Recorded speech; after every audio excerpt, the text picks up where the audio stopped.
ஐயையோ, இது தெரியாமல் போச்சுங்க உங்களுக்கு.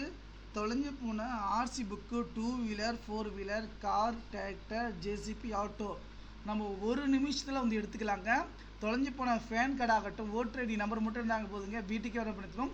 தொலைஞ்சு போன ஃபேன் கார்டு நம்பர் கண்டுபிடிக்கணுமா அல்லது ரீப்ரிண்ட் பண்ணணுமா, கரெக்ஷன் பண்ணணுமா, எல்லா சர்வீஸும் நம்ம பண்ணி தரோங்க. டிஸ்பிளே தெரியக்கூடிய 6381178345 என்ற வாட்ஸ்அப் நம்பருக்கு வந்து மெசேஜ் பண்ணுங்கள். ஏன்னா உங்களுடைய தொலைஞ்சு போன ஆர்சி புக் வந்து பார்த்திங்கன்னா நம்ம ஒரு நிமிஷத்தில் வந்து எடுத்துக்கலாங்க. எந்த ஓடிபி தேவை கிடையாதுங்க. கண்டிப்பாக சப்மிட் பண்ணி நம்ம சாப்பிட்டு காப்பி எடுக்க கொடுத்துருவாங்க. நியர்பை இசேமத்தில் பிளாஸ்டிக் பிவிசி கார்டுன்னு சொல்லுவாங்க. அந்த பிவிசி கார்டாக நீங்கள் போட்டுக்கலாம். பேப்பர் வடியில்னா கொடுங்க, நம்ம கார்டை ஒன்று எடுத்துக்கலாங்க. அந்த தகவலை வந்து பார்த்திங்கன்னா கொஞ்சம் நண்பர்கள் அனைவருக்கும் வந்து பார்த்திங்கன்னா தகவலை வந்து பார்த்திங்கன்னா ஷேர் பண்ணுங்கள். ஓகே, அதே போல் ஓட்டர் ஐடி, ஃபேன் கார்டு, அதே போல் பார்த்திங்கன்னா சர்டிஃபிகேட் இது போகிறாங்க நம்ம உடனுக்குடன் நம்ம வந்து போட்டுக்கலாங்க. தகவலை வந்து நண்பர்களுக்கு ஷேர் பண்ணுங்கள். இந்த வீடியோக்கு லைக் பண்ணுங்கள். நன்றி, வணக்கம்.